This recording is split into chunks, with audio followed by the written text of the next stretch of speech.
Hello class, welcome to week 5 of BUAD 201. This week is going to be an online week, and we're going to be doing a few things this week to help prepare you for your first in-class writing assignment, which we're going to have in a few weeks. So during this week, we're going to review chapter 6, get you ready for your first in-class writing assignment, and you're also going to be able to see which group you are in for the term. So during our next live class, um, please make sure that you sit at the designated group number that you have been assigned to, and we'll talk about that in a little bit. So for this week, make sure you've read chapter 6 in your textbook, watch this weekly class video lecture, make sure to complete your week 5 class activity, which you're going to complete while watching this lecture. Make sure to complete your chapter 6 mind tap homework, and of course, check the group project list below. So let's take a look of the documents we have for this week. So this week we have a few different documents. We have the letter format PowerPoint, which we're going to go over, and it's going to help you be prepared on your first in-class writing assignment, which will be in a letter format. We're also going to review chapter 6. You have your week 5 class activity here. So if you click on this here, make sure to download this week 5 class activity document and answer the questions from our PowerPoint this week and upload it once you are complete. And then here we have the group list for this week. If you are in BUAD 201-25, you're just going to click on your link, and for my BUAD 201-18 class, yours will say -18 right there. Just click on the link, open it up, and you're going to see which group you are in. And then when you look at your group number, you're going to sit at that designated table when we meet in class next week. So first I want to talk a little bit about chapter 6. So let's go ahead and take a look at the chapter 6 lecture for this week.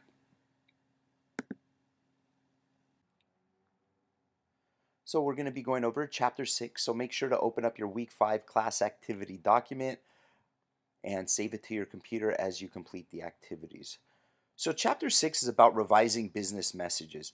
Taking the time to revise. This is where you're going to be applying phase 3 of the writing process, which is proofreading, editing, and revising. Remember, proofreading is an important part of editing just because this is where you're going to be able to find the mistakes that you have in your in-class writing assignment.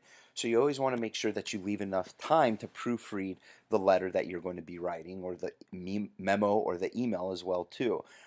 Proofreading is very important because you're going to be able to catch quite a few errors. Proofreading isn't just clicking the spell check button and being done with it. It's actually about reading your document a few times. So always make sure that you leave enough time to read over your document a few times to catch maybe some grammar issues or some sentences that you can maybe even revise as you go. Remember, this is a business writing class. You need to modify the way you write into business writing format. For example, let's take a look at these two bullet points below, bullet point 1 and then bullet point 2. These two different bullet points go ahead and give the exact same message to the reader. So let's go ahead and read the first one. I wanted to let you know that I received your email to contact the marketing department, and I just finished contacting them right now. I'll get back to you once I hear something from them, which should be hopefully sometime this week. So you can see this writing is written more as if we were talking to someone in person. And a lot of times, this is how a lot of people write. But this is where you need to come in and apply the business writing skills. And think to yourself during the proofreading process, how can I concise this paragraph to say the exact same thing without being as long? Well, the second bullet point does that. I contacted the marketing department, and I will let you know when I hear something back. So right then and there, in less than 2 lines, it gives an idea of the exact same thing of what was written up here. So this is what I mean when I say you need to be concise in your writing, and this is something that I'm going to be looking for your in-class writing assignment as well. How concise are you in your writing style? So keep that in mind. This is why you need to practice your writing to make sure that you can write concisely, and this is why you proofread. If you're proofreading your document and you see that a sentence sounds a little long, most likely it is a little long. So it's really important that you go back and modify that sentence to be shorter, but it still has the same impact and provides the same information, just like these two bullet points do. This first one has a little too much writing, and the second one is more concise. It's condensed, and it gives the exact same idea as the first bullet point. So for your class activity one, it is important to be sure to write communications clearly, concisely, and effectively, especially in a business organization. When writing, you want to make sure you stay away from phrases or words that may make your message longer than what it needs to be. So for this activity, I want you to write down 3 sentences as if you were speaking it to another person. Please write about what your plans are for the upcoming weekend. Use the extra words you would use as if you were talking to them in person or as if you were writing a friendly email. This is where you just kind of type as you go, and it's going to be a little bit longer than what it needs to be. Once complete, go through and make revisions and rewrite the 3 sentences so they are shorter and more concise, just like in business writing. You can rewrite your sentences under the original 3 sentences. So this way I can get an idea of what your 3 original sentences look like and then how you edit them. Just how this previous slide was. If, for example, if this was one of your sentences, this would be later below it. And I want you guys to keep this in mind. Answer to yourself, but you don't have to write this down. How much shorter did you make your sentences? Do you feel this would communicate better if it was written in an email? Why or why not? This is important to understand in business writing because when you can see the things that you need to work on, you're going to go ahead and progress and develop as a business writer. So keep that in mind. See different things that you need to work on and in order to and improve on them in order to become a better business writer. So take about 10 minutes to complete this activity. Go ahead and pause this video right now. And once you're done, go ahead and resume it. So let's take a look at the next slides. Writing concisely for social media networks. Concise expression is important in social media. Think of it, in social media, you need to understand something in a very short amount of time or in very concise sentences. So businesses are joining now to respond quickly to social media. They're able to talk to consumers and they're able to respond to their clients very quickly. So this is why it's important for businesses to have a good understanding on how to write on social media because the consumer wants to see short information where they can get it right away. It's almost like when you're scrolling through your mobile device and you're on a social media platform. Let's just say Facebook for this example. When you're scrolling through, you're not going to stop and read something that's a paragraph long. Maybe you will, but odds say that you're going to read something that's a little bit shorter, more concise, and to the point. So this is why social media is good for business. They're able to communicate with their customers and they're able to respond to their customers very quickly. So hey class, go ahead and watch these 2 videos here. You can find the links in this week's PowerPoint lecture and go ahead and click on them and then go ahead and watch both. And then you can go ahead and work on class activity number 2, which is going to be the next slide. I can't show these videos because they are from other sources, therefore you're going to need to watch it on your own. So for your class activity number 2, writing clear and concise updates on Twitter, Facebook, or any type of social media can be good for business. Your activity, you're promoting a new pizza company in the Fullerton area, which is located right next to Cal State Fullerton. However, not too many people know about your business. So I want you to come up with 3 social media posts, hashtags, check-ins, etc., whatever you want it to be, which can help your business grow by bringing in more college students. Be creative and think outside the box. So sky's the limit on this. Write what you would write for your status update. Would you put a photo? Would it be a video? If so, please describe it. Would you check in? Would you tag people? Just kind of write what it is exactly that you would do for it. Take about 10 minutes to complete this activity. For now, go ahead and pause this video. And once you're done, let's go ahead and resume it.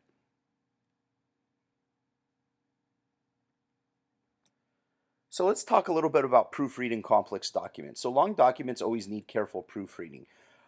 Their book talks about, and this is something I like to do, I like to print a copy. So maybe even for your APA research report, print a copy out once you're done. Also allow adequate time to review it. You don't want to rush and review something in 5 or 10 minutes. You want to take your time, give yourself some time to write down notes on it while you're reviewing it if you have a printed copy, and be prepared to find errors. Don't go into proofreading it thinking you're not going to find any errors because then you won't find any errors. But if you go prepared to find errors, you're going to start looking for these errors and you're going to be able to find them. Read the message at least twice and make sure you reduce your reading speed. So when I proofread, I like to read my message of one time first to kind of find anything that I may need to change, grammar, making things more concise. Then when I'm reading it the second time, if it sounds perfect, I'm good to go. But if it still needs a little bit adjusting, then I'll go ahead and make those adjustments. So let's take a look at a direct positive message. So you're going to be writing a direct message in class this Friday. So these are going to be routine and straightforward. You can use either an email, a memo, or even a letter format. In this case, you're going to go ahead and write it in a letter format. It can also be used in social media as well, maybe responding to the complaints or accepting a compliment. If you're responding to a complaint, you want to directly respond to what it is that you're providing for them or what it is you want to say. So remember, direct messages are routine and straightforward.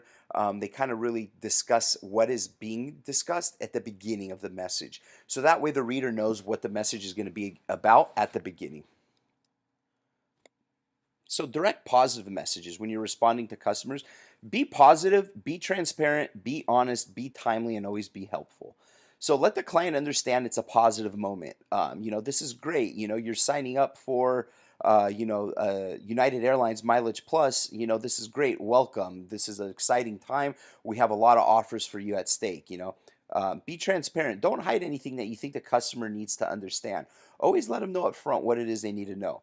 And always tell the truth when it involves ethical behavior. Maybe if you're responding in a direct message and you're telling them you made a mistake and they're now going to receive a discount of $250, and maybe it's something that they would have never caught.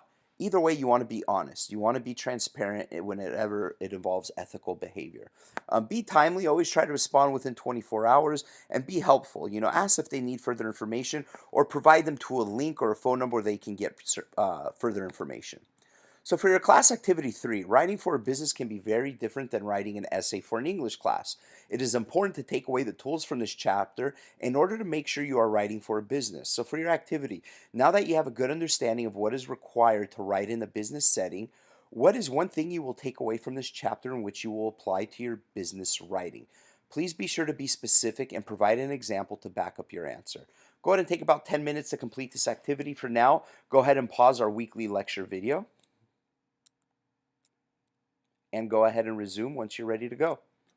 So now that we've taken a look at chapter 6, I want to go ahead and look at the letter format PowerPoint that we're going to be discussing. Remember, your first in-class writing assignment will be in a letter format. It's going to be a direct message in a letter format. So let's go ahead and take a look at it.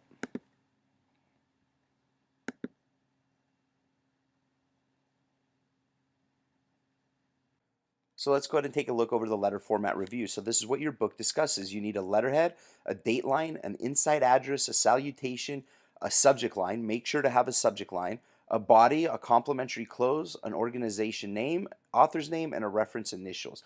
These reference initials are not necessary. I don't require them. I'd explain what they are used for, but you don't need to worry about having them when you write in class on Friday.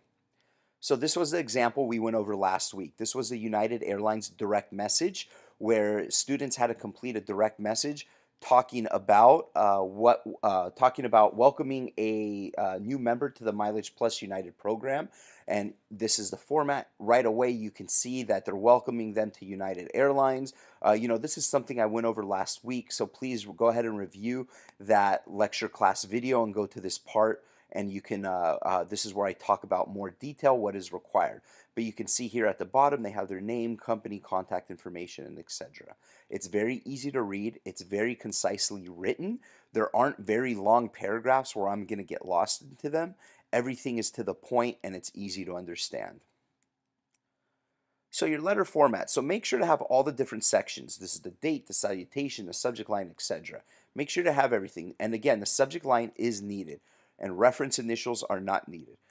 Provide your own information in the letter, not just what is in the prompt, because that is plagiarism. You don't want to copy and paste from wording that's in the prompt. You can't use case writing because then that's going to be plagiarism. You need to come up with information on your own. How you're going to write it, you need to write it on your own.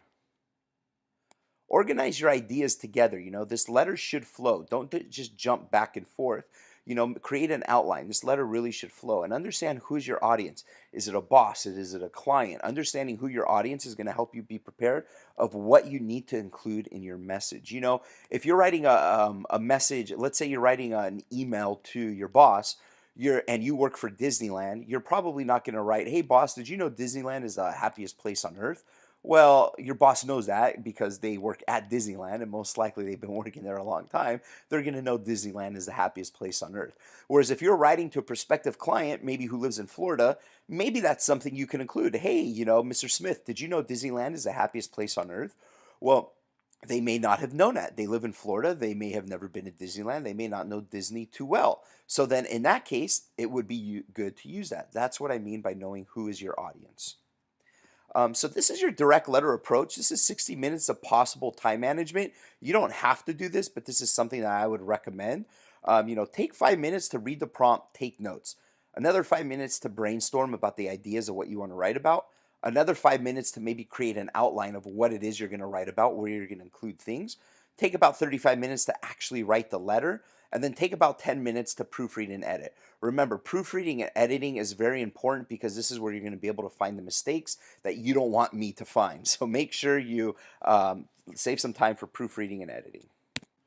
So now that we've reviewed the letter format, please make sure to have a good understanding. We'll talk a little bit about it more in class the next time we meet. And please make sure to complete all your assignments that you need to complete for this week. So you need to complete your week 5 class activity, which we just went over, and you also need to complete your Mind Tap homework as well. So please reach out to me if you have any questions whatsoever. All my contact information is right here. Best place to reach me is on my mobile phone. You could call me anytime, text message me, whatever is easier for you. If it's something that's not as time sensitive, you can always send me an email as well. So again, feel free to reach out to me whatsoever. I know given that this is an online week, you may have some additional questions, so feel free to contact me anytime. Thanks so much, guys. I'll see you all next week at our live class.